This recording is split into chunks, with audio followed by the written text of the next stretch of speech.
ओम प्रकाश जी, ये लोग आपकी झूठी बकाओ में आने वाले नहीं हैं। आप एक बात ये दिमाग से निकाल दो कि लोग आपको माफ़ करने के मूड में हैं। 5 साल का जो इसके हारने के बाद का भी जो रवैया रहा है, वो भी अहंकार के घोड़े पर सवार होकर लोगों को कहता भाई तुमने तो हराया, क्यों हुआ, मेरा क्या बिगड़ गया, मेरे तो आगे पायलट पीछे पायलट चल रही है। तो लोग इस बात को भूले नहीं हैं। मुझे ओम प्रकाश जी आप 2-3 चीज़ बता दो। आप इरिगेशन के मिनिस्टर रहे, उसमें आपके हाथ में पूरा महकमा था। आपने भ्रष्टाचार लूटने के अलावा उस महकमे का बादली हलके के लिए क्या उपयोग किया? कहीं एक भी कोई नहर बनवाई है? जो किसान की बात करने वाले लोग थे नहीं। मेरे शुरू से अपने चाचा ताऊओं को गले लगा के चलता हूँ। ओम प्रकाश तो बहुत ठाडा आदमी है। हाँ, इतनी ज़रूर कहता हूँ ओम प्रकाश जी, आप अपने लिए ठाडे बन गए हो, आपके दिमाग में ठाडापन है, पर बादली हलके की जनता भी ठाडे आदमी का इलाज बहुत करा है। हरियाणा टॉप देखने वाले सारे भाइयों ने राम राम। मैं हूं आपका साथी प्रथम शर्मा और आप मेरे साथ देखना शुरू कर चुके हैं हरियाणा टॉप।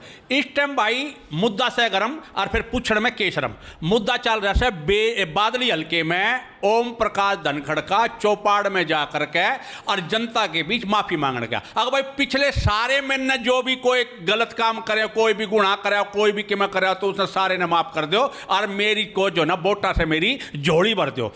इन में सच्चाई कितनी है, इन सब बातों का जवाब लेने के लिए आज हम बात करने वाले हैं बादली हलके के कांग्रेस विधायक और मौजूदा कांग्रेस प्रत्याशी कुलदीप वत्स जी से कि उनका इस मामले में जवाब क्या है। विधायक जी, हरियाणा टॉप में आपका स्वागत है। धन्यवाद। विधायक जी, लंबे समय से मैं देख रहा हूँ जिस भी चौपाड़ में जा रहे हैं ओम प्रकाश धनखड़ भाजपा प्रत्याशी, वहाँ जा कर के जनता के बीच में एक बात कह रहे हैं कि भाई मेरे से मान लो जाने आने जाने में कोई गलती रही है तो उसने माफ़ कर दो और है ना मेरी वोटा से जोड़ी भर दो। इसने किस तरीके से आप देखो?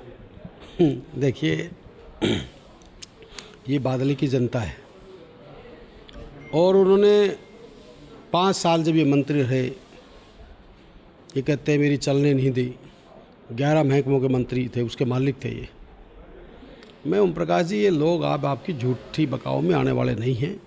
आप एक बात ये दिमाग से निकाल दो कि लोग आपको माफ़ करने के मूड में हैं।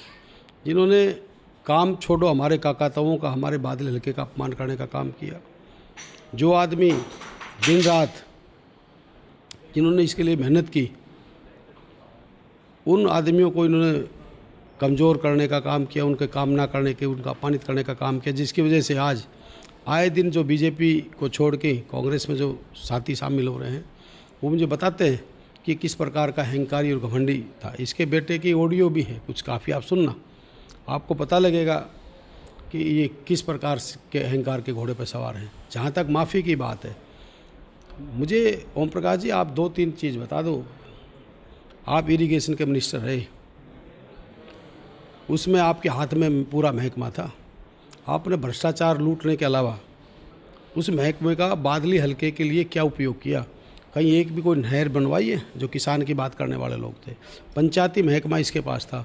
मैं ओम प्रकाश जी एक काम करो, आप चलो गाँव में, उन गलियों में के निकलो, उन फिरनियों पर निकलो जो आप कह रहे थे मैंने 1600 करोड़ रुपये इस इलाके में लगाए हैं। तो बताओ, जाके जनता के बीच में जाओ और उसको दिखाओ कि आपने जितना लूट और खसूट जब मंत्री रहते और बाद में अध्यक्ष बनने के बाद जितनी आपने की है, बादली की जनता का अपमान करने का काम किया। बादली हल्के के बादली के गाँव के 3 गाँव की पंचायत गई, उनसे बोला भी मैं तो 6 फुट गाड़ दिया था हमने, मेरे दूर किस लिए आया हो?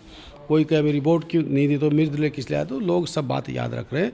10 साल जो इसने 5 साल का जो इसके हारने के बाद का भी जो रवैया रहा है, वो भी अहंकार के घोड़े पर सवार होकर लोगों को कहता भाई तुमने तो हराया, क्यों हुआ, मेरा क्या बिगड़ गया, मेरे तो आगे पायलट पीछे पायलट चल रही है।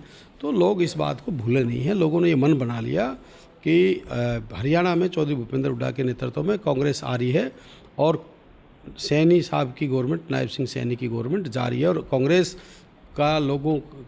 आज इलेक्शन नहीं लड़ रही, आज हरियाणा की जनता इलेक्शन लड़ रही है।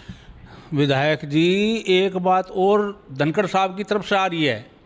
अपने चुनाव प्रचार अभियान के दौरान एक बात और कहते हैं, भाई मेरी खट्टर नहीं चलन दिया करता, मैं तो खट्टर की वजह से मेरा सारा काम खराब हो गया, खट्टर नहीं होता तो मैं तो बड़ा थारा केक कर देता, नौकरी भी कर देता, विकास भी कर देता, सब में कर देता। जो भी ठीकरा फोड़ा जा रहा है वो मनोहर लाल खट्टर पर फोड़ा जा रहा है। इसको किस रूप में देखते हैं? एक चीज़ मैं आज आपके चैनल के माध्यम से ओम प्रकाश जी को कहना चाहता हूँ, अगर आपकी खट्टर नहीं चलने दे रहा था तो उसी टाइम इस्तीफा दे देता मंत्रिमंडल से।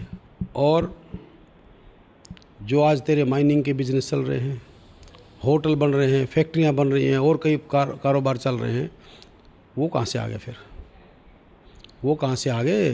गुड़गांव में जो महल बना के कोठियाँ औरों की तरफ देखता है, वो कहाँ से आ गए? दूसरा, जो उस बेटी का अपमान वजह पर अध्यक्ष थे आप, मैं मान लिया आपने कहीं खट्टर नहीं चलने दी, वो तो जनता बताएगी कितनी चली कितनी नहीं चली। यहाँ पे किसी आदमी का पत्ता तक नहीं लेने दिया, यहाँ के और भी विधायक थे।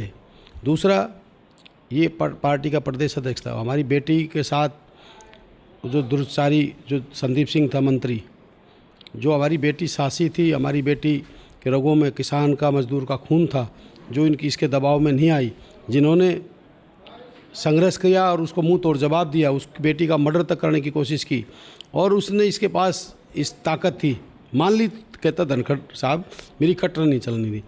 पार्टी का प्रदेश अध्यक्ष किसे कहते हैं? प्रथम जी मुझे बताओ, क्या कान पकड़ के पार्टी का प्रदेश अध्यक्ष उसको पार्टी से बाहर निकाल सकता था या नहीं निकाल सकता? उसमें भी खट्टर था क्या?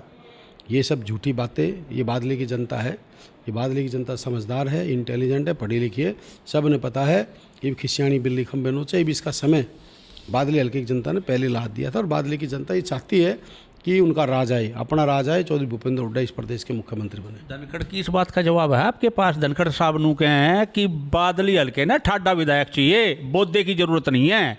इसके बारे में आप क्या कहो? बिल्कुल ठीक बात कह रहा है भाई। कुलदीप बस तो गरीब आदमी है, और मेरे काका ताऊ और मैं बादली हल्के की जनता के लिए बिल्कुल गरीब बन के रहूँगा। ओम प्रकाश की तरह ठंडा आदमी तो बन के नहीं रह सकता।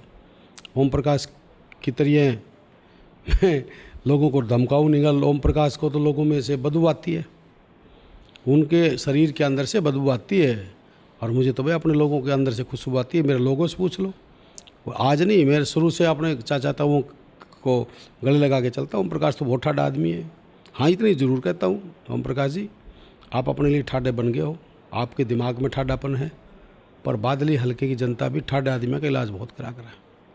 ये भी बता दूँ आज आपको। बादली हल्के मिशन क्या लेके चल रहे हैं आप? नहीं, मैं जो पहले ठाडापन की बात बता देता हूँ।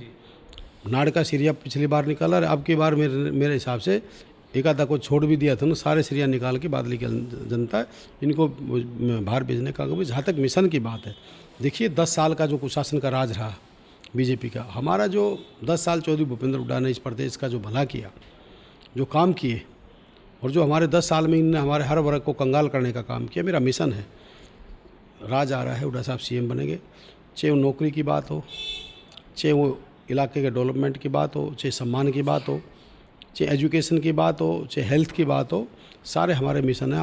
हमारा कोशिश है कि हम नशे और अपराध को ख़त्म करें, और अपने इलाके के नौजवानों को रोज़गार दें, उनके हाथ में कलम दें, ना कि उनके हाथ में कोई पिस्टल दें या कट्टा दें। क्योंकि हमने एक संकल्प है हुड्डा साहब का, हमारा आते ही हमारा पहला ये है कि हमारा अमन चैन भाईचारा हरियाणा में बना रहे।